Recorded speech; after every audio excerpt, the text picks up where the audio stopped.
اللہ تعالیٰ نے فرمایا قل ان کنتم تحبون اللہ فاتبعونی، اے حبیب کریم صلی اللہ علیہ وسلم ان سے فرما دیجئے کہ اگر تم اللہ سے محبت کا دعویٰ کرتے ہو فاتبعونی تو پھر میری اطاعت کرو۔ گویا کہ اگر کوئی اللہ سے محبت کا دعویٰ کرتا ہے اور یہ چاہتا ہے کہ اللہ تعالیٰ مجھے اپنا محبوب بنا لے تو اس کے لیے ایک واحد راستہ ہے نبی کریم صلی اللہ علیہ وسلم کی اطاعت و فرما برداری۔ تو اللہ تعالیٰ نے فرمایا کہ یحببکم اللہ، تو اللہ تعالیٰ اسے اپنا محبوب بنا لے گا، وَيَغْفِرْ لَكُمْ ذُنُوبَكُمْ، اور اس کے تمام گناہوں کی بخشش فرما دی جائے گی، یہ بخشش فرما دے گا۔ تو اس کا مطلب یہ ہوا کہ اطاعت رسول وہ بہترین ذریعہ ہے جس سے ہم اللہ تعالیٰ کا قرب و وصال حاصل کر سکتے ہیں اور اپنے سابقہ گناہوں سے نجات بھی پا سکتے ہیں۔ تو مختلف قسم کی حدیثیں اسی لیے میں آپ کی خدمت میں ذکر کر رہا تھا۔ مسلم کی روایت ایک عرض کی تھی کہ حضرت ابو مرثد رضی اللہ تعالی عنہ بیان کرتے ہیں کہ میں نے رسول اللہ صلی اللہ علیہ وسلم کو فرماتے ہوئے سنا کہ قبروں کی طرف رخ کر کے نماز مت پڑھو اور نہ ان کے اوپر بیٹھو۔ تو اس میں دو احکام ہیں۔ پہلی بات تو یہ کہ سامنے قبر ہو اور ہم اس کی طرف رخ کر کے سجدہ کر رہے ہوں، نماز پڑھ رہے ہوں، نبی کریم صلی اللہ علیہ وسلم نے اس کو منع فرما دیا۔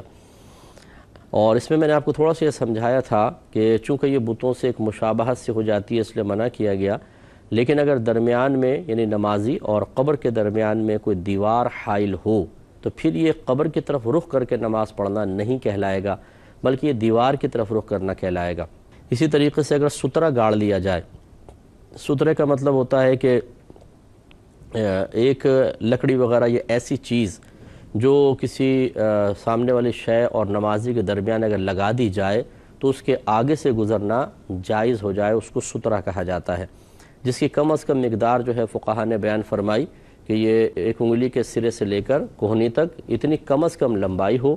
اور اتنی جیسے انگلی ہوتی ہے ہماری شہادت کی انگلی اتنی کم از کم موٹائی ہو۔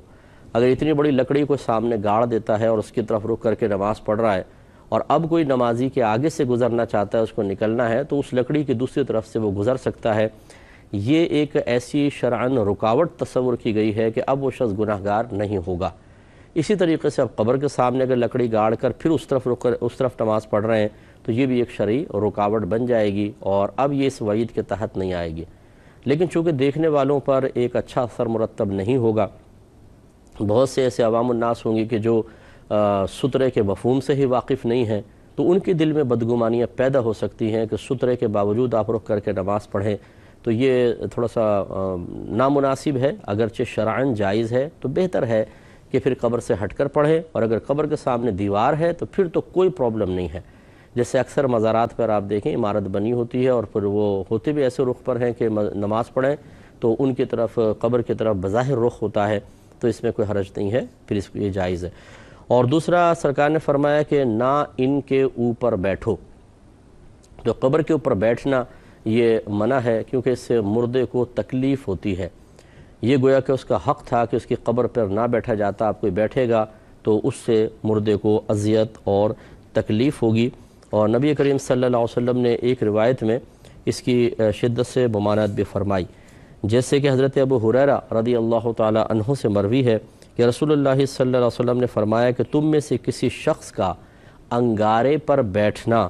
جو اس کے کپڑوں کو جلا دے اور اس آگ کا اثر اس کی جلد تک پہنچ جائے، یہ اس کے لیے کسی قبر پر بیٹھنے سے بہتر ہے۔ تو دیکھیں اس میں وعید فرمائی گئی ہے کہ مردے کو اس سے تکلیف ہوتی ہے، اذیت ہوتی ہے۔ کوئی انسان انگارے پہ بیٹھ جائے یہ آسان ہے، مردے کے قبر کے اوپر بیٹھنا یہ اس سے زیادہ برا اور زیادہ تکلیف دہ عمل ہے۔ اور ایک روایت میں رحمت کونین صلی اللہ علیہ وسلم نے ارشاد فرمایا، ایک شخص کو دیکھا کہ وہ قبر سے ٹیک لگا کر بیٹھا ہوا تھا، تو آپ نے ارشاد فرمایا کہ اے شخص، نہ تو قبر والے کو تکلیف پہنچا نہ وہ تجھے تکلیف پہنچائے۔ تو اس کی شرح یہ بیان کی گئی کہ ہمارا ٹیک لگا کر بیٹھنا مردے کے لیے باعث تکلیف تھا، اور اس کی طرف سے تکلیف پہنچانے کا مطلب ہے کہ وہ میدان محشر میں اپنے اس حق میں کی گئی کوتاہی کا بدلہ طلب کرے گا، یعنی اللہ تعالیٰ سے عرض کرے گا کہ یا رب کریم، یہ میری قبر پہ بیٹھا تھا، یا اس نے ٹیک لگائی تھی، مجھے تکلیف پہنچائی تھی، مجھے اس کا بدلہ دلوا، تو پھر وہاں بدلہ دینا پڑے گا۔ تو اس لیے میری گزارش ہے ان خاص طور پر بھائیوں سے کہ جو قبرستان جاتے ہیں جنازوں کے ساتھ، اور تھوڑی سی دیر ہوتی ہے بعد وقت قبر ٹھیک کر رہے ہیں، مردے کو اتار رہے ہیں، تو وہ چونکہ قبر کے ارد گرد جگہ بھی کم ہوتی ہے تو 8 10 15 20 تو وہاں آ جاتے ہیں، اس کے علاوہ جتنے ہوتے ہیں وہ کہتے ہیں کہ چلو جی تھوڑا سا بیٹھ جائیں۔ اور خاص طور پہ زیادہ تر میں نے دیکھا ہے کہ بڑے بوڑھے کھڑے ہوتے ہیں اور یہ نوجوان جا کر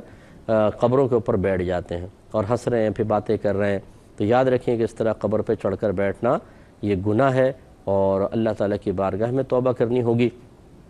اور جس مردے کی قبر پہ آپ بیٹھے ہیں وہ خاص اگر وہ مسلمانوں کا قبرستان ہے یہ بھی ضروری ہے، تو پھر اس کے لیے دعائے بخشش و مغفرت کریں اور اپنی نیکیاں اس کو ایصال کریں۔ یعنی کوئی بھی جب آپ نیک عمل کریں تو یوں دعا کریں اللہ تعالیٰ جو میں نے صاحب قبر کے حق میں کوتاہی کی یہ نیکی یا اس کا ثواب اسے بھی پہنچا دے۔ تو انشاءاللہ اللہ کی رحمت سے امید ہے اگر آپ اپنی زندگی میں اس طرح کرتے رہے تو جو اس طرح کی کوتاہیاں ہوتی ہیں اللہ تعالیٰ ان لوگوں کو آپ سے راضی کر دے گا اور میدان محشر میں وہ گرفت نہیں کریں گے، کیونکہ بدلہ ان کو بہت مل چکا ہوگا، آپ کی دعاؤں سے ہزارہ رحمتیں اور پھر آپ کی نیکیاں بھی اس تک، نیکیوں کا ثواب بھی اس تک پہنچا ہوگا۔ تو آپ نے کوتاہی انشاءاللہ کم کی ہوگی، اس کو فائدے زیادہ ہوں گے۔ اور جب کوئی کسی کو تکلیف پہنچائے لیکن اس کے بعد بطور تدارک، بطور کفارہ اس کو بہت زیادہ فائدہ پہنچا دے تو قدرتیں ختم ہو جاتی ہیں، نفرت ختم ہوتی ہے اور انسان انتقام لینے سے رک جاتا ہے۔ تو بس یہ اس میں حکمت ہے، اچھا سلوک کر کے انہیں راضی کرنے کی کوشش کریں۔